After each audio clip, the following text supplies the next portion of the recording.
2006 recuerdo la experiencia en Esquipulas. De un día a otro, en vez de 6 tortillas, 4. Y la humilde señora vendedora de tortillas no entiende de los commodities ni del precio mundial del petróleo. Ella entiende de manera concreta y directa que su negocio está colapsando. Y está colapsando porque sepa Dios dónde subió el precio del petróleo, subió el precio del maíz. ¿Sí? Análisis global de la realidad.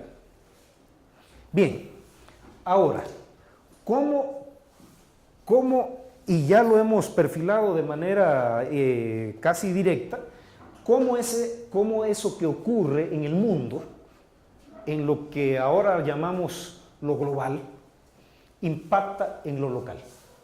Tenemos que entender, bueno, está ocurriendo, están ocurriendo cosas en el mundo fuera de nuestras fronteras. Recuerdo, y disculpen apelar a la memoria en este momento, pero yo creo que es importante, la Primera y la Segunda Guerra del Golfo. ¿Sí? La Primera y la Segunda Guerra del Golfo. Fue una cuestión, y lo mencionamos en las clases anteriores, la caída del muro de Berlín. Cómo eso impactó absolutamente en el perfil organizativo de todos nuestros países. Un evento como la caída de Berlín, entonces, ¿cómo impactó en el ámbito local? Vamos a olvidarnos un poquito ahorita mismo de la cuestión organizativa propiamente y hablemos en términos de cómo eso impacta en las formas de reflexión. ¿Sí? No nada más en la dinámica propiamente organizativa, sino en cómo eso impacta, cómo lo que ocurre en el análisis global de la realidad impacta en el análisis de lo que vamos a denominar como el medio de intervención. Estamos refiriendo, compañera, efectivamente, a cómo se organizan las gentes, las comunidades, las estructuras sociales en comunidades que dependen de las remesas, Cuilco. ¿Sí? Esas comunidades reciben un impacto directo de las remesas, por ejemplo, por seguir con ese ejemplo. Entonces, ustedes podrán observar que no es lo mismo cómo se organizan las relaciones de mercado, literalmente de mercado, en comunidades que reciben remesas versus comunidades que no las reciben. ¿Sí? En el medio de intervención, por ejemplo, lo estudiábamos con Flaxo, 2014-2016, como les acabo de decir, ocurren procesos de recambio ideológico. ¿Sí? El solo hecho, compañera, de que usted tenga que estar pendiente de lo que va a hacer el señor Donald Trump, le cambia su forma de ver el mundo. ¿Sí? Las relaciones comunitarias, que fue otro de los enfoques que nosotros hicimos en Flaxo y que quiero compartir, ¿no? El cambio ideológico, es decir, cómo interpreta el mundo, o cómo interpretan el mundo aquellas comunidades que reciben remesas, también es algo que estudiamos. 2006-2007 hicimos una serie de investigaciones en el Oriente y, por ejemplo, compañero, hablando del medio de intervención, en Ipala, como creo haberles comentado en alguna ocasión, los líderes comunitarios, en este caso, por ejemplo, sacerdotes de la Iglesia Católica y pastores de las iglesias adventistas, los líderes del sistema educativo, directores de escuela, asociaciones de padres de familia y otras estructuras organizativas que son clásicas, diríamos clásicas de estas comunidades, nos lo decían de manera muy preocupada. Por ejemplo, nos decían, las familias que empiezan a recibir remesas se restan de los procesos organizativos comunitarios. Mientras la familia, pobre y sin recursos, no manda a nadie a Estados Unidos a que envíe remesas, se organizan y se cohesionan dentro de la comunidad.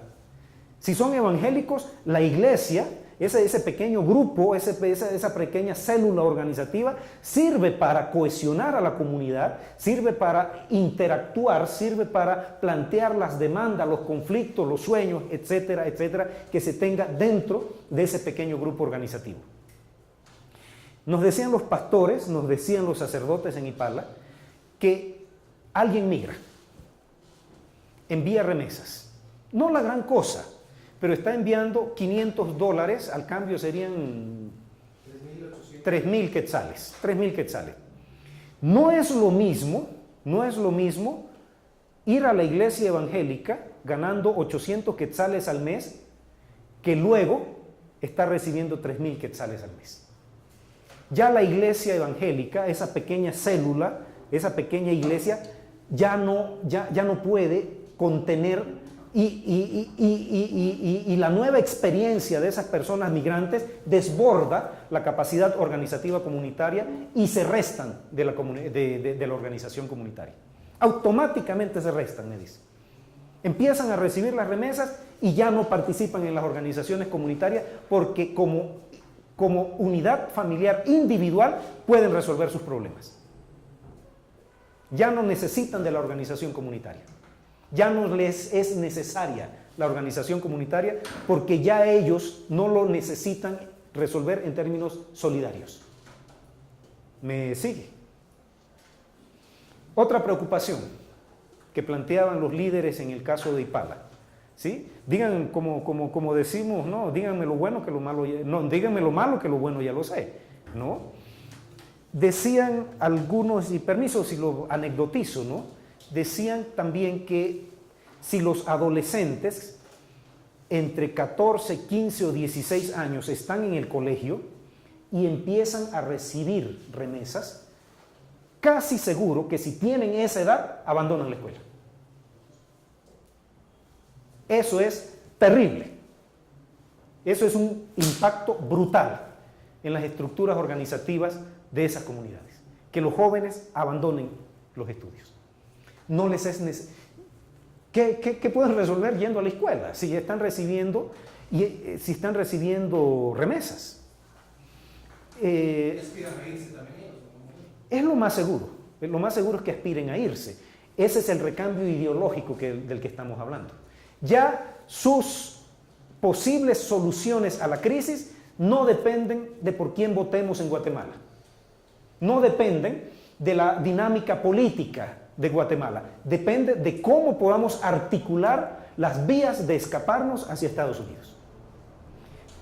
Los líderes religiosos, yo lo recuerdo muy bien porque estas no eran encuestas que hacíamos a los líderes religiosos, sino entrevistas a profundidad, conversar con ellos. En primer lugar, cuando no había confianza, que las remesas y que el mercado, y mira el mercado de Ipala, mira el mercado de Cuelco, cómo se compra cemento, arena, cómo se compra bloques, estamos felices. Pero al ir profundizando en el impacto organizativo que eso está teniendo, era una confesión al revés. En vez de yo confesarme con el sacerdote se confesaba conmigo, ¿no? Y me contaba las penas que estaba pasando para lograr mantener las organizaciones comunitarias de base. Permiso la anécdota. Recuerdo que íbamos haciendo unas visitas domiciliares para esta investigación y 11 de la mañana, cualquier día, martes, 11 de la mañana, llegábamos a una casa, frente a la casa de una arquitectura muy, muy evidente, de un estilo arquitectónico muy evidente, ¿sí? Ya hay la cuestión ideológica, el recambio ideológico, ¿sí me van siguiendo? ¿Sí? Una arquitectura muy, muy, muy, muy particular. Bueno, ¿cómo dice, compañero? Curiosa, no extravagante, curiosa.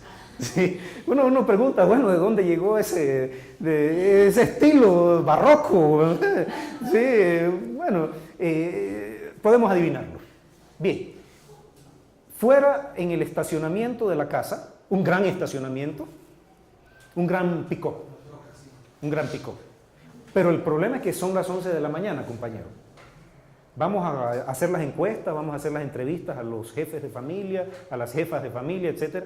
Y hay dos chicos de entre 15, 14, 15 o 16 años, martes 11 de la mañana, lavando el carro. ¿Dónde deberían estar esos jóvenes? Tendrían que estar estudiando. Pero disculpen por lo que voy a decir, lo digo en cámara, ¿no? Pero con la policía hay que buscarlos para llevarlos a la escuela.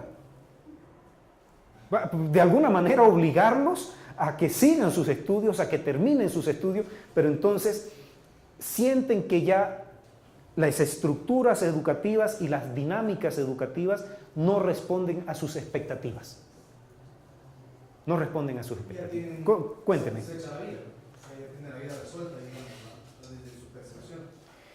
Cuénteme eso de la vida resuelta.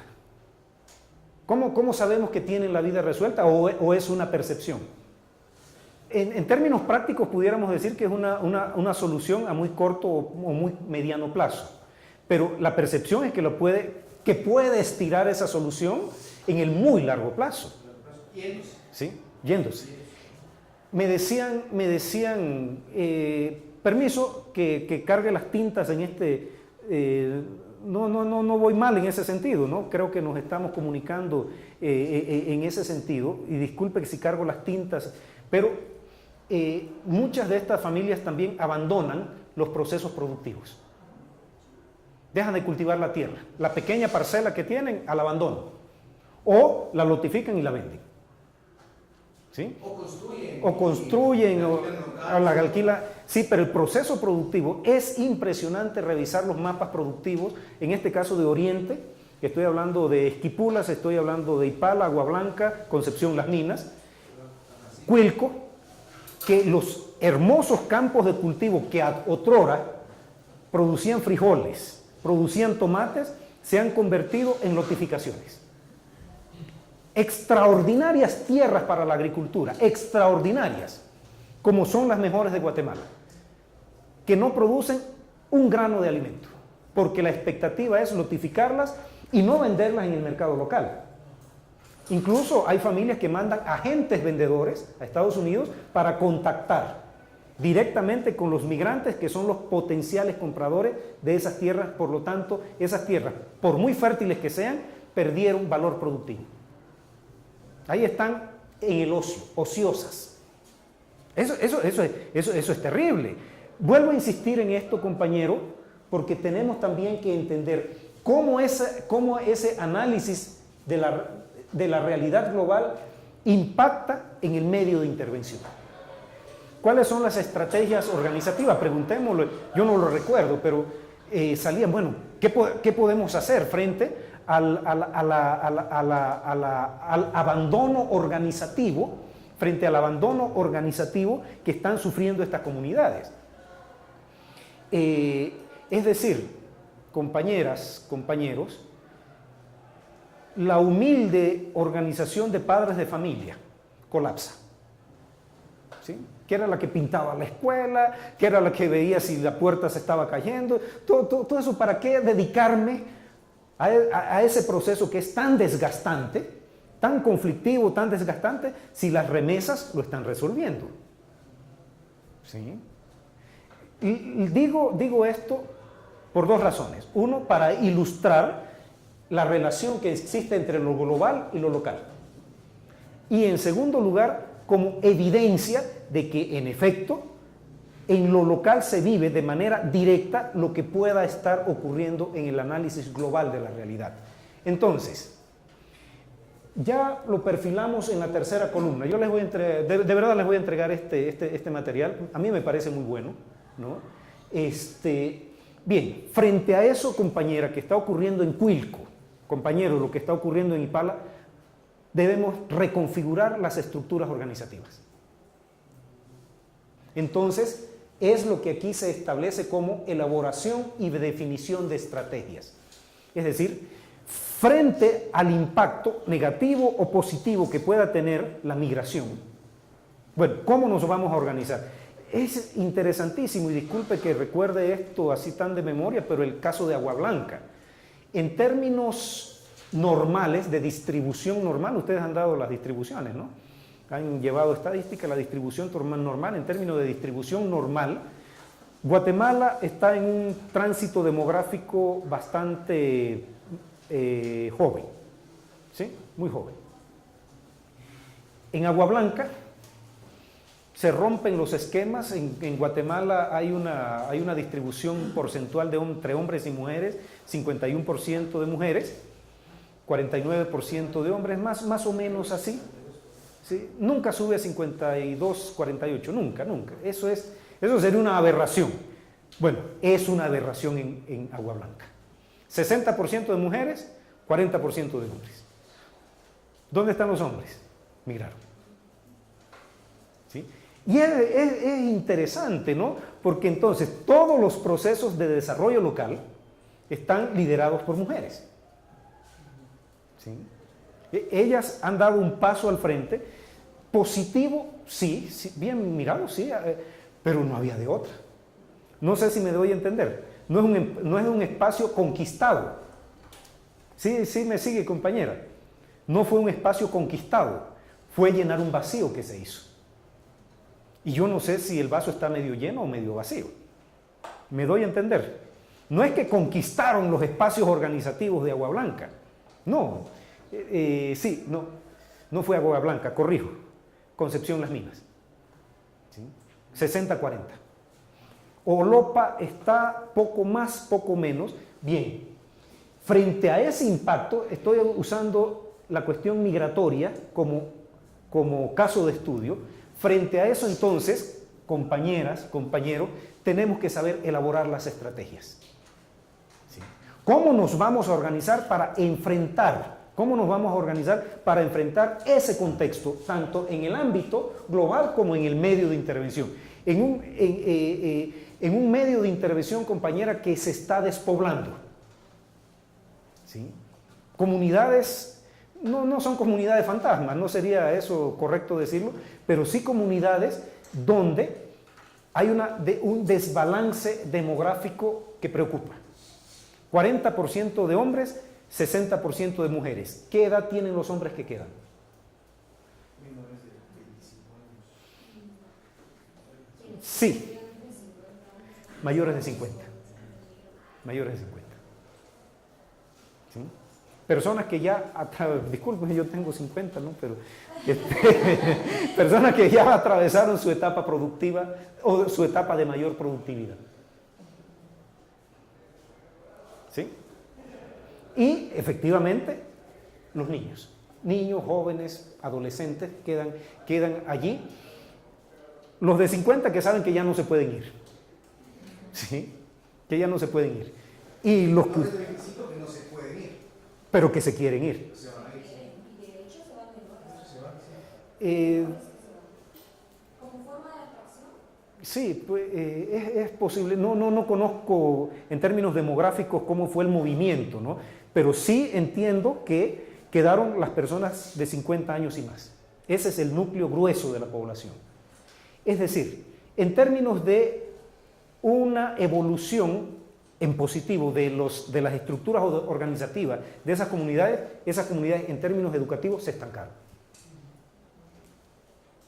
Ya tengo 50 años, no sé leer ni escribir, lo aprendo, pero eso no me va a servir de mucho ya. Sí, es un derecho humano que conquisto, pero en un momento de mi vida en que ya ingeniero en sistemas no me voy a volver. Pero sí, policía. Sí, no sé si me doy a entender. Entonces, y los que quedan, entonces lo que nos dicen los sacerdotes y pastores, que no quieren ir a la escuela. Sí, no es tan sencillo, y estoy repitiendo que esta experiencia la encontramos en el oriente. Estoy hablando de Olopa, estoy hablando de Agua Blanca, Concepción Las Minas, Ipala y Esquipulas, y estoy hablando de Cuilco, Concepción Chiquirichapa y dije La Mesilla. ¿Sí? Entonces, finalizamos ahorita, estructura organizativa. ¿Sí? Compañera, en una comunidad donde está desapareciendo la agricultura, ¿qué sentido tiene hacer juntas campesinas? No tiene sentido. Estructuras organizativas. las estructuras organizativas entonces colapsan. ¿Sí? En Flaxo, una de las estudiantes de la maestría me pidió que revisara su trabajo. Lo hizo para Flaxo y para Claxo. Conocen las dos instituciones, Flaxo y Claxo. Y hizo el estudio, perdón si no sé bien el nombre, pero era San Cristóbal Cucho de San Marcos. Es un problema, es un laberinto sin salida. Ahí están las tierras, pero ella decía, los jóvenes cuando piensan en empleo no piensan en el sector agrícola. No tienen en su mente un joven, y ella hizo el estudio, muy buen estudio, disculpen, no, que yo lo leí, por eso será que digo que era muy bueno, pero era un muy buen estudio sobre eso. Oportunidades laborales para jóvenes en San Cristóbal Cucho. Un muy buen estudio. Una cosa es lo que ella podía proponer en términos de abstracción económica. Bueno, ahí está el sector agrícola, tierras fértiles, se puede producir desde mangos hasta plátano, lo que usted le tira una semilla ahí de frijol y eso produce, son tierras extraordinarias, pero los jóvenes no están pensando en el sector agrícola al momento de imaginar un empleo. ¿Sí? Entonces, las estructuras organizativas tradicionales, vuelvo a los sacerdotes y a los pastores de Ipala, las estructuras organizativas tradicionales entonces tienen que reconvertirse. Un gran triunfo de esas estructuras organizativas tradicionales lo tuvimos con la ley Monsanto, ¿lo recuerdan? Que hubo una enorme movilización, una muy dinámica movilización en torno a un problema propio del sector agrícola, del sector agropecuario, y se demostró que no solo la causa era buena, por decirlo de alguna manera, sino que ese sector reconvirtió sus estructuras organizativas para hacer frente a un problema muy específico y que movilizó al resto de la sociedad. ¿Sí? Entonces, la ley Monsanto, no sé si me van siguiendo compañeros, nace aquí, en el análisis de la realidad global. Allí nace el problema. Se enfrenta en lo local. ¿Me van siguiendo? En donde ese proceso local tuvo que expresarse en elaboración de estrategias. ¿Cómo nos enfrentamos a ese monstruo, en este caso, Monsanto? Monsanto en Argentina, Monsanto en Brasil, Monsanto en Francia, Monsanto en China. ¿Cómo en Guatemala enfrentamos entonces? Vuelvo a insistir en la direccionalidad de porque al fin de cuentas usted tiene un análisis del medio de intervención, tiene un análisis global de la realidad, pero usted tiene que elaborar una estrategia. ¿Cómo vamos a enfrentar la ley Monsanto? Por decir un ejemplo que ustedes también recuerdan.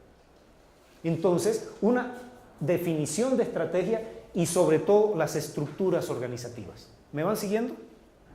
¿Sí? ¿Cómo darle sentido a esas estructuras organizativas frente a un problema, compañero, que es absolutamente desconocido para nuestra realidad? Las semillas transgénicas. ¿Cómo nos organizamos para enfrentar un problema que ni siquiera sabíamos que existía? ¿Sí?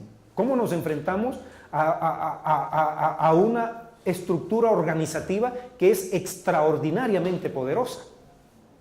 Increíblemente poderosa. Y finalizamos entonces con la quinta columna, que es métodos de trabajo, es decir, ¿cómo trabajamos? ¿Cómo se organiza el trabajo a lo interno de la organización para que se exprese hacia el medio de intervención? Estamos hablando, compañero, por ejemplo, de si esas estructuras organizativas son participativas. ¿Cómo se toman las decisiones dentro de la estructura organizativa? Es una estructura que promueve, por ejemplo, la participación de las mujeres, por decir lo que estábamos hablando ahorita. Es una estructura organizativa que promueve la democracia, es una estructura organizativa que tiene relaciones igualitarias, o es una estructura organizativa extraordinariamente vertical y autoritaria. Lo digo porque en los estudios que hemos hecho a partir de esto, sucede que, compañeras, compañeros, ustedes pueden ser expertos, al igual que su servidor, en hacer todos estos análisis, pero no servimos para trabajar. A la hora de hacer las cosas de manera concreta, de tomar decisiones, de hacer las cosas, fracasamos. Los datos de los estudios que hemos hecho señalan que entre el 70 y el 80% de todas las estructuras organizativas que fracasan son por sus métodos de trabajo. No saben tomar decisiones. Me permiten un ejemplo que discutíamos hoy en la mañana, ¿no?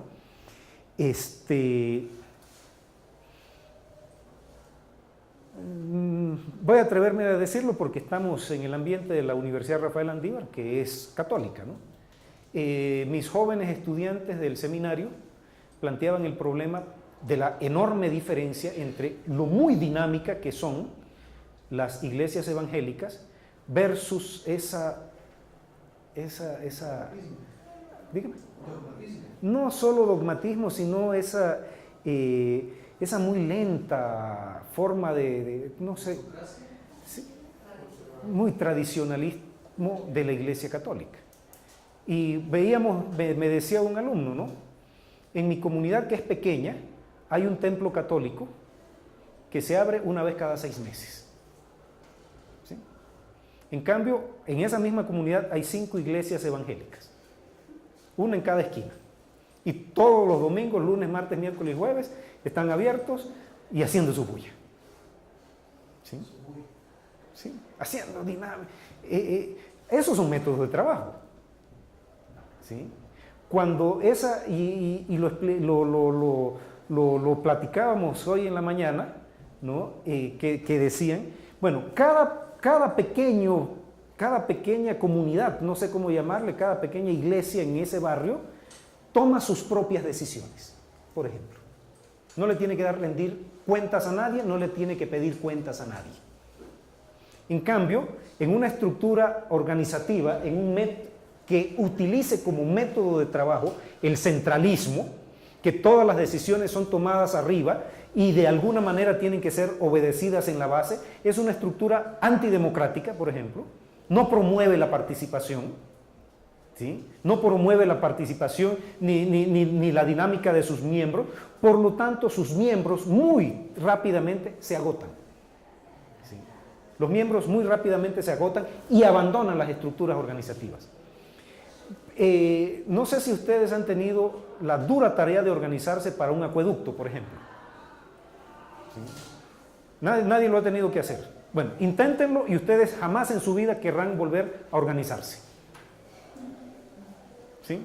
Es una cosa agotadora, terriblemente agotadora, no tanto porque de aquí hacia la izquierda haya problemas.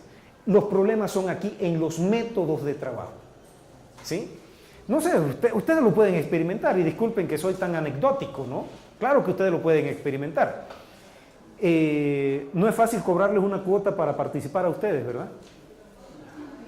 ¿Quién cobra? Como si pagó, si no pagó. Es decir, genera muchos conflictos. Y hay un principio básico, compañeros, compañeras, en esto. Quien fracasa una vez en su estructura organizativa, muy difícilmente se vuelve a organizar. Muy difícilmente se vuelve a organizar. Por ejemplo, ahora vamos a un tema muy, muy difícil y vamos cerrando. Si en las estructuras organizativas se da corrupción, llámese junta campesina, llámese amas de casa que hacen tortillas para los regalos de Navidad, si alguien una vez se roba el dinero de la organización, ya nadie se vuelve a organizar. Eso es un trauma que se sufre una sola vez. Y no solo porque, como se dice, no solo porque te robaste el dinero, sino porque traicionaste mi confianza. ¿Sí? Hagan el experimento, róbense el dinero para que vean. ¿Sí? No que le roben a ustedes el dinero, ¿no? Sino que ustedes se roben el dinero. Ustedes quieren destruir una organización, organicen a la gente, organícenla y róbense el dinero. Ustedes pueden tener por absoluta certeza de que esa gente no vuelve a confiar. ¿sí? Ya es reacia a la organización. Y la corrupción es un método de trabajo. ¿Sí? Ya les digo, no sean víctimas ustedes, ¿no? Les estoy dando un buen consejo, no sean víctimas ustedes. Victimicen, róbense el dinero. Sí, victimicen ustedes, róbense el dinero y si ustedes quieren destruir una comunidad, hagan eso. Estructuras organizativas corruptas. Las cooperativas fueron un ejemplo escandaloso de la confianza traicionada. Y no fueron, compañeras, no fueron centavos que se robaron de las cooperativas. Fueron desfalcos millonarios. ¿Sí? Y si hay algo que no perdonan las comunidades es que usted les robe su dinero y les robe su confianza. Y eso, compañero, está en la columna de métodos de trabajo. Sí me siguieron. Entonces, es más duro resistir la corrupción a lo interno de las organizaciones que las leyes laborales de Donald Trump. ¿Sí me siguieron en lo que les acabo de decir? La gente tiene el concepto de resiliencia, ¿lo conocen? El concepto de resiliencia. Las comunidades son más resilientes a estos problemas que a, por ejemplo, la corrupción. La corrupción es una traición absoluta a la confianza de la gente, a la confianza de la gente que se organizó, y lo más seguro es que usted no los vuelve a organizar. ¿Sí? Quizás ustedes no tienen la experiencia todavía, pero finalizo con esto. Sí me ha tocado trabajar en comunidades donde hace 20 años alguien se robó el dinero. Y eso es una memoria casi genética, ¿sí? Que se hereda con los genes de padres a hijos. No sé si por el ADN del papá o del ADN de la mamá, pero alguien lo hereda. Alguien hereda esa desconfianza organizativa. Entonces, finalizo. Todo esto parece estar muy bien, siempre y cuando no fallemos en nuestros métodos de trabajo, y lo ejemplifico de manera que viene como anillo al dedo por la situación en que estamos pasando en Guatemala, la corrupción. ¿Sí? Traslade ese problema de corrupción a la organización comunitaria. Usted está intentando hacer un acueducto para su comunidad y se roban el dinero. No solo echa abajo el acueducto, no solo eso, sino que destruye la posibilidad de una estructura organizativa que se pueda expresar en el futuro. Ninguna dictadura, por muy despótica que haya sido, ha podido acallar las voces organizativas. Y precisamente tendríamos que leer, no lo quiero adelantar porque lo vamos a leer al final del curso, a Carlos Figueroa Ibarra, es lo que dice, ¿no? El terror es una forma de gobierno, pero si usted no tiene una medida justa del terror, el terror se convierte en una herramienta organizativa. De alguna manera la gente pierde el miedo. De alguna manera. Se decía en los orígenes de algunos movimientos feministas, ya perdimos todo, perdamos el miedo. ¿Sí? No hay manera. Absolutamente no existe manera. Vámonos al año 1614. Lope de Vega publica Fuente Ovejuna. Fuente Ovejuna es la historia de un pueblo que mató a un alcalde. El pueblo la comunidad se llamaba Fuente Ovejuna. Y entonces llega un alcalde con todos estos vicios a los que usted está haciendo, despótico, etcétera, etcétera, y encima corrupto. La gente se organizó. Al final la gente se organizó y lo mató. Cuando llegó la Comisión Real a investigar el caso para saber quién había matado al alcalde, por eso se titula Fuente Ovejuna, todo el mundo dijo Fuente Ovejuna. Fuente Ovejuna lo mató, Fuente Ovejuna. Es decir, estamos en 1614, hace 400 años, y por muy despótico que fuera el rey, alguien publicó en esa época, no recuerdo quién, discúlpenme que no lo recuerdo, pero el mejor alcalde, el rey. Es decir, ensalzando la figura del rey. Posteriormente vienen los reyes, el déspota ilustrado, ¿no? El Estado soy yo. Y ese es el Estado soy yo, dio como resultado la Revolución Francesa. No hay manera, absoluta. Usted no es lo mismo prohibirlo que criminalizarlo. Muchas gracias por su presencia. Esta clase fue parte del diplomado en Movimientos Sociales y Ciencias Políticas que va a ofrecer la Universidad Rafael Landívar para promover la carrera en distintos ámbitos y promover también la participación de nuevos alumnos a la carrera. Se les agradece pues su presencia y espero pues que esta clase y la contribución de ustedes sirva para que otras personas, al igual que ustedes, se animen a hacer muchas preguntas en torno a las relaciones de poder y que esas respuestas las vengan a buscar aquí a la Landívar a través de la carrera de Ciencias Políticas y de Relaciones Internacionales. Se les agradece y espero verlos entonces dentro de poco. Muchas gracias y éxitos a ustedes también. Muchas gracias.